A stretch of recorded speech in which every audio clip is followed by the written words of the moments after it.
Well, we have plenty of exciting highlights from the gridiron and beyond as we hit mid-season form. Welcome to SportsWire. I'm Will Catterley. You know, usually on this show we start off with exciting highlights, and this show is no different. We have plenty to get to. But first and foremost, the most important thing on our minds is number 17 from Henrico's varsity football team, Samar Lemons. Samar suffered a serious injury Friday night in the football game at Douglas Freeman. Here's a statement from Henrico High School that was released on Monday. It goes as follows. Today we share an update on one of our family members, Samar Lemons, who suffered a serious injury while playing football for Henrico High School on Friday night. Samar has been receiving the highest quality medical care at VCU Medical Center, MCV, for a neck fracture. While his injuries are serious in nature, the family hopes he will recover movement with time and perseverance.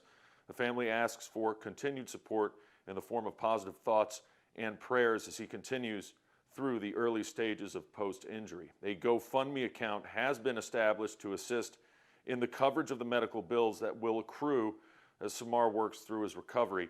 At this time, we ask for some privacy for the Lemons family while they undergo the recovery process. When further information is available, it will be shared with Warrior Nation, the Henrico County family, and beyond. Please keep Samar and his family in your thoughts and prayers. And that is from Karen Castillo-Rose, Principal, Rob Welch, Director of Student Activities for Henrico. The Henrico community and beyond has come together to try to help the Lemon family. Their GoFundMe account, just look it up under Samar's Road to Walking. It has raised a lot of money. As of Wednesday afternoon, over $68,000. Again, Samar's Road to Walking on GoFundMe. Our thoughts, our prayers, our well wishes, and so much more are with Samar and his family. We wish him the best as one Henrico, and we hope his road to recovery is a fruitful one.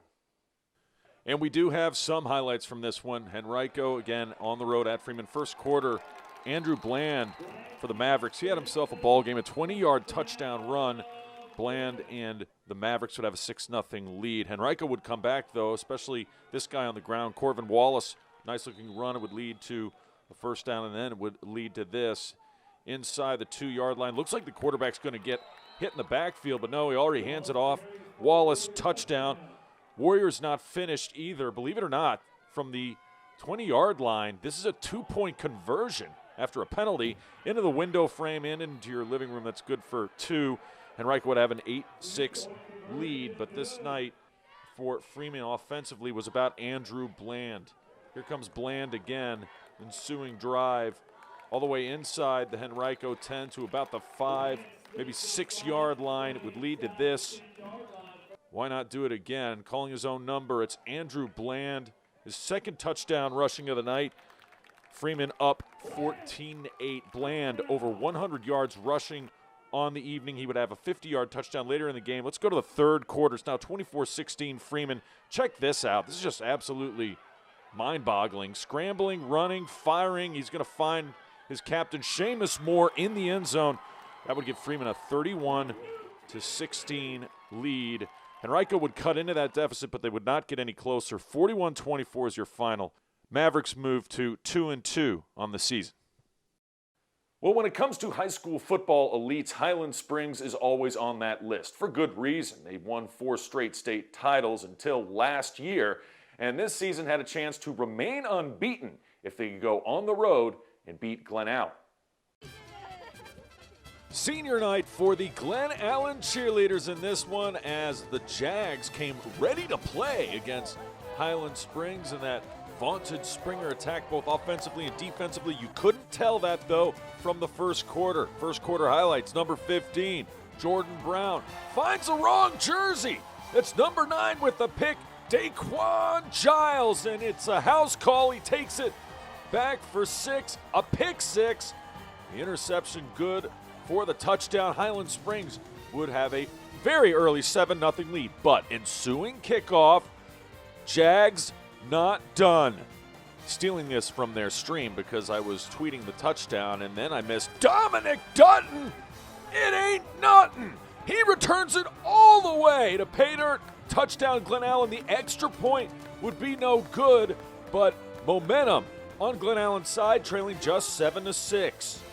Later in the first, check this out. Controversial play here. The punt is going to be fielded before he carries his momentum into the end zone. Jags are saying safety, but in high school football rules, if the ball is not controlled by the player and it touches the end zone before he has control, you see right there, it's a touchback. So no 2 points, safety for Glen Allen. Highland Springs was having trouble offensively in the first half. This guy was not, though. Jordan Action Jackson run the football.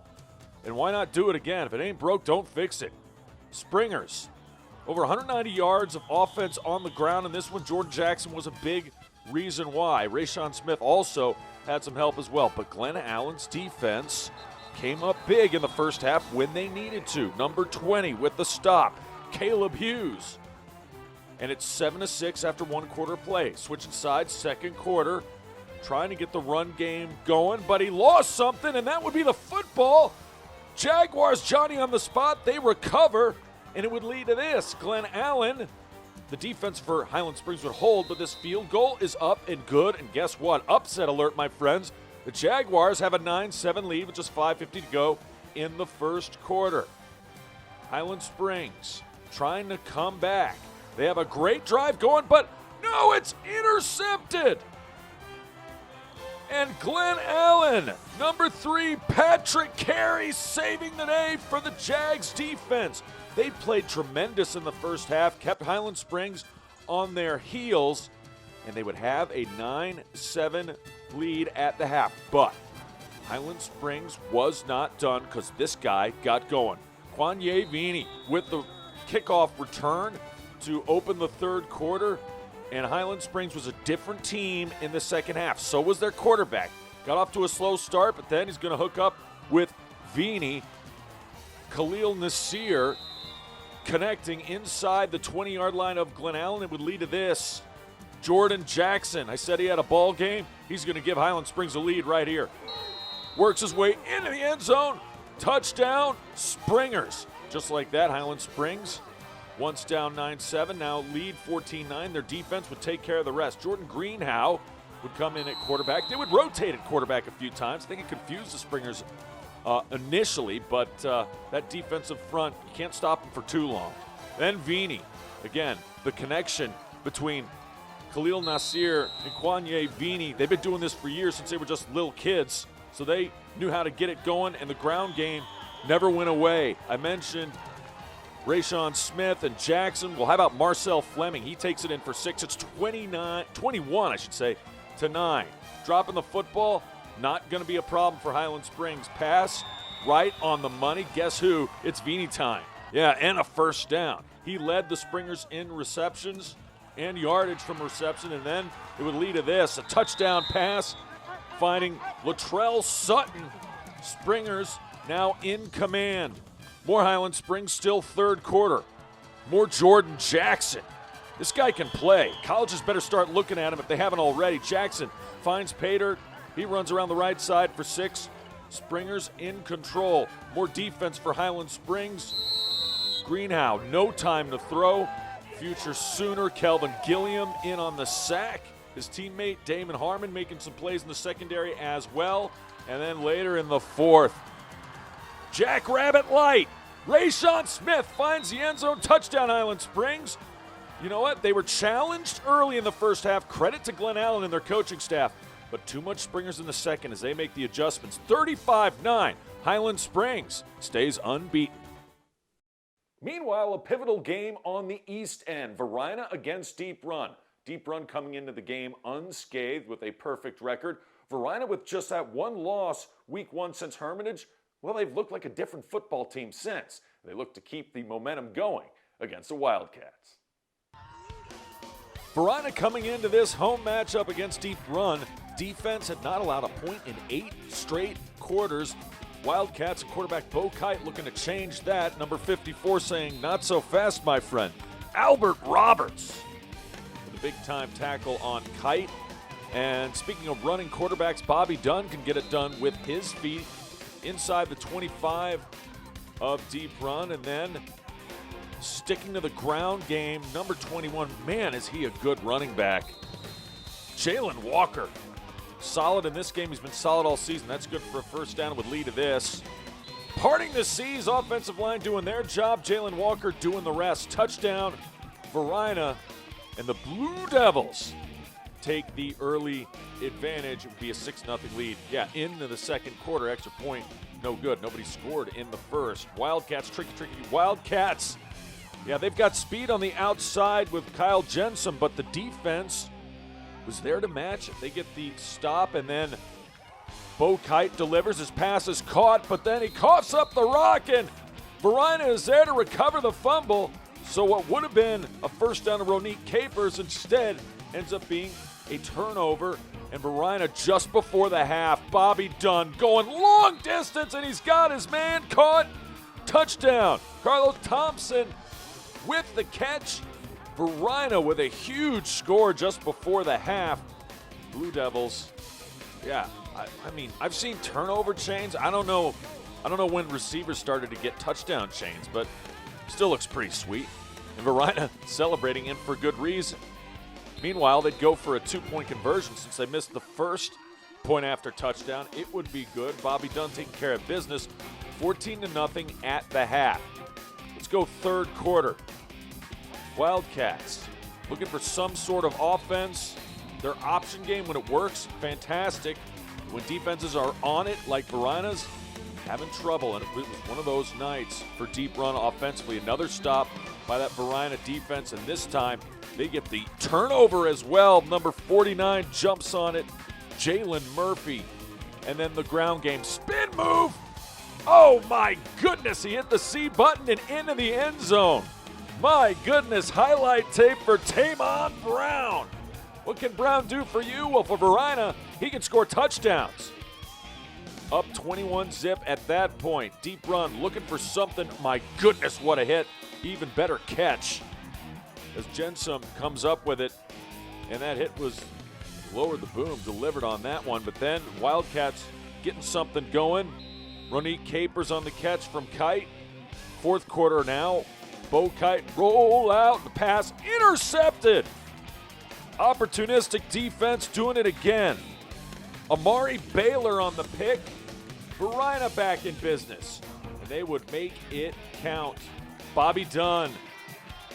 Not done. Bobby Dunn inside the 10-yard line all the way down to the 6. And that would lead to this. Dunn handing the ball off. His second touchdown of the night. Not quite as impressive as the first, but I'm sure he'll take it as Tamon Brown finds pay dirt once again. 28-0 Varina. So impressive since their opening night loss to Hermitage. And they look like a different ball club. Finally, Kite connects. Ronique Capers, late touchdown to get deep run on the board, but it was too little too late. An impressive victory for Varina at home. 28-7 is your final. We've got much more action to get to when we come back, including boys volleyball, where Tucker has gotten off to a heck of a run. They look to continue their winning streak as they play at Douglas Freeman. Plus, Hermitage on the gridiron look to stay unbeaten as they hit the road at Mills Godwin. Highlights straight ahead.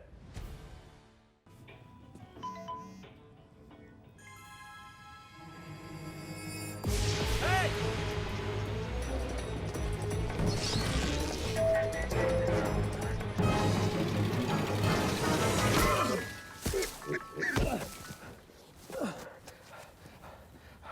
So, same time next week? Well, of course. Put away a few bucks, feel like $1 million. For free tips to help you save, go to Feed the Pig. Welcome back to SportsWire. Tucker Tigers on the road against Freeman. First set, Fast and Furious highlights. We're tied at 23. Let's just fast forward to this moment. Tigers, Mavericks. That shot, the kill works as the block goes out of bounds. Number 15, Ryan Lowry with the point. 24-23, first one to win by 2 and score 25. Wins it, and again, Mr. Lowry getting it done for Tucker. They win the first set, 25-23. Second set action, Lowry on the serve. Early action in this one, 2-1. Tigers in front. Great pass. Mavericks have other ideas, though. That kill is good. Freeman with the point, and they would have the advantage. On the serve, James Tinsley. And then the block, not good enough on that kill. And Josh Budzinski gets the point for J.R. Tucker. Later, net giving them a little bit of help. Danny Nguyen, he finds the point. A lot of seniors on this Tucker squad playing very well as a team. Freeman not going away there, though. They got the point right there. And then later on the serve, still second set action. Tigers up 20-18. Freeman cutting into that. Now they're just down one. Timmy Dillard with the kill right there. Later, 22-20. Freeman trying to fight their way back. What a dig. That was textbook. But here comes that onslaught right in your living room. Look out. The kill is good for Duvall and company. 25-20 Tigers win the second set. Now the third set, Freeman would jump out to an 11-2 lead, and the Tigers would have to come scratching and clawing back. Last thing you want to do is let a team back into it. 2-1 would do just that. At this point, it's 13-3, and Slamma-Jamma knocking it down. Number one, Austin Fisher. He had an excellent night when it came to kills. Later, 13-4. Mavs. There he is again. That's good for the kill. Fisher getting the Tigers to take the bait. But Tucker comes all the way back. Tied at 24. Fisher's shot too long. And now the Tigers for set match point up 25-24. And that'll work. They get called for the lift late, and that's a no-no. Point Tucker and match. They win in straight sets, 25-23, 25-20, 26-24. Back to the gridiron we go. Hermitage taking on Mills Godwin. Panthers looking to remain unbeaten, and this guy way out there on the far left sideline is the reason why they have been. Nigel James, second offensive play of the game. He's going to turn on the afterburners down the sidelines for a 79-yard touchdown run. It'd be 7-0 Panthers. Game went to the half with Hermitage up 27-3. Later, second half, third quarter action. The Eagles would stop the Panthers on a fourth down try, and the Eagles try to take advantage, but they're going to turn it over themselves. They give it right back to Hermitage on a fumble, and the Panthers would be the ones to pounce. As number 4, Jeremiah Coney takes it in. 11 carries, 100 yards, and 1 touchdown for Coney on the night. Nigel James, 12 carries, 241 yards, and 3 rushing touchdowns, and we're not done. Here comes Hermitage again, this time throwing it deep. And the secondary for Godwin, Johnny on the spot. Big play. Number 9, Justin Harris with the pick. But the Panthers defense, they've been stout all year, and they can make turnovers happen as well, and they will right here. Josiah Minor, number 21, he gets the INT himself and flips field position. Hermitage wouldn't need it, but they'll take it. Up a lot to a little. 34-3 at this point. They're going to add another touchdown. This time, Rashad Seabor goes in, and the Panthers win this one going away 41-3 is your final. So let's take a look at some standings. First, just the Henrico County ones, because these are all of the Henrico teams are playing each other. Hermitage with power points remains on top, 3-0. Highland Springs 3-0. Varina, impressive in their win. They're at 3-1. Deep Run still with a chance. They got a gauntlet ahead of them at 2-1. Glen Allen 2-2. Freeman and the rest of the bunch following that. Then it gets interesting because it's not just Henrico County teams that are in the running for a playoff spot in Region 5B. Only the top 4 teams make it. So no, would not be Hermitage through Deep Run at this point. Actually, it would look like this as of now. Hermitage 1, Prince George 2, Highland Springs 3. Only the top 4 make it. Midlothian 4. Now, Varina can help their cause because they play Highland Springs. If they could win that game, they would move way up. Highland Springs and Hermitage, interesting case. they don't play each other in the regular season. So they can't hurt themselves, obviously, unless they lose. They can't hurt each other. So the top 4 make it. Hermitage, Highland Springs looking good. Varina in deep run still have a chance as we go midway through the football season. Well, we head back outdoors when we come back for a little field hockey. Freeman plays host to J.R. Tucker. Plus, Hermitage guys volleyball looks to get their first win on the road at Varina. Highlights of that are straight ahead. Morning, Gary. We are GetSchooled.com. You want a college education, don't you? You know you do. Yeah, but I don't know where to start. That's why we're here.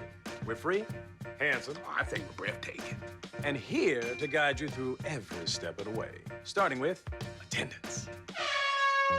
Gary, financial aid forms. Biology homework, G. I got this. Is that Bran?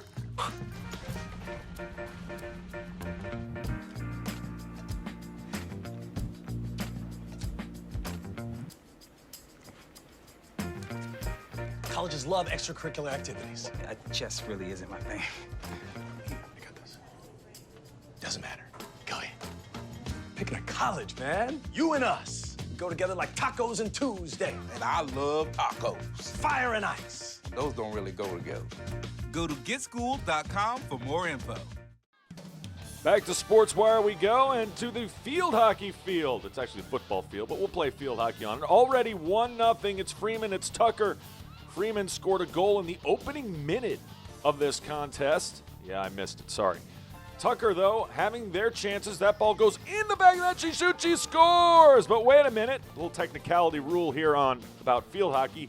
She shot that ball from outside the circle, which means it's not a goal unless it touches another Tucker player's stick on the way into the goal. Therefore, it's a no goal, and Freeman takes over. A chance for Freeman to go up 2-0 here.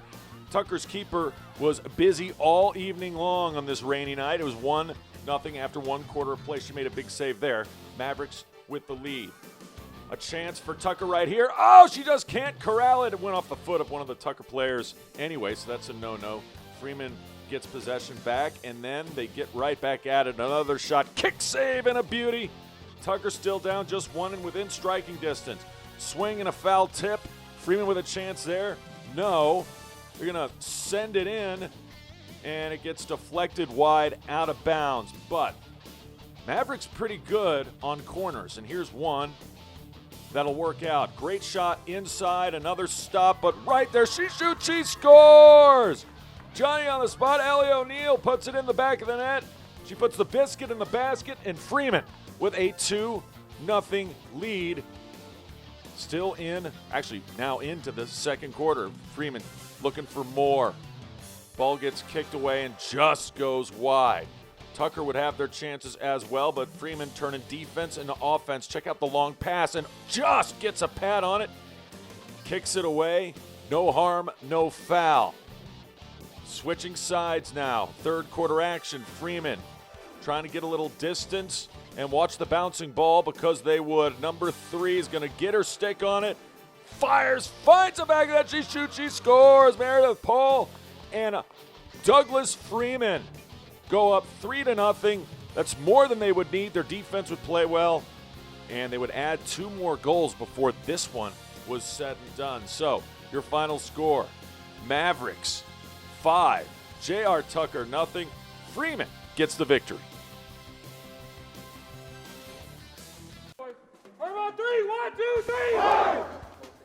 How about a little boys volleyball action? Hermitage, as you can see, in town at Varina.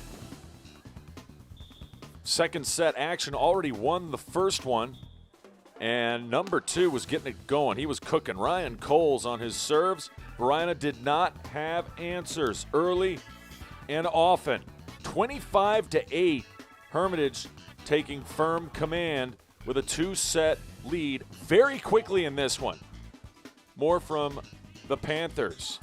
Varina putting their best foot forward in the third set, as that one is good for the point. Blue Devils on the serve, number 4, Robert Wash.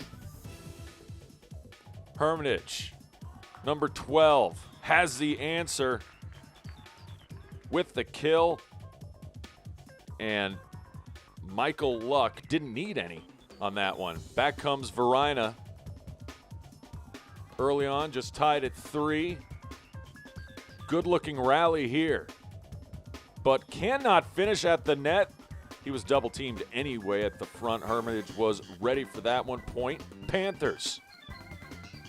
Still in the third. Varina on the serve. Panthers return it. Blue Devils. Finding the point is number 3. And he gets it done. Eric Martin with the point. However, Hermitage got it going from service. Number 10 doing the honors right there. He gets an ace of his own. Jay-Sean Brewster. Then it was number 16's turn. R.J. Bailey on the serve. Bailey on the pass. And that shot is good. It just goes in for Zach Easton and company. More Bailey. Hermitage now up 2. Varina can't corral that one either. Blue Devils trying to fight back. Down 20-16. They need this one to survive. Great dig right there to keep it alive. Sometimes that's all you need to do. And then an excellent block attempt. Varina all ready for it. But that kill, nobody's getting to that one. Zach Easton. Great game in this one. And then number 15 is going to come in. And he's going to score off of the serve. Austin McStay was McReady. Hermitage wins in straight sets. 3 games to none. Remember, if you have questions or comments about the show, just send me an email to this address at sportswire@henrico.k12.va.us. And you can always follow us on Twitter. I can't wait to see ya next time on Sportswire.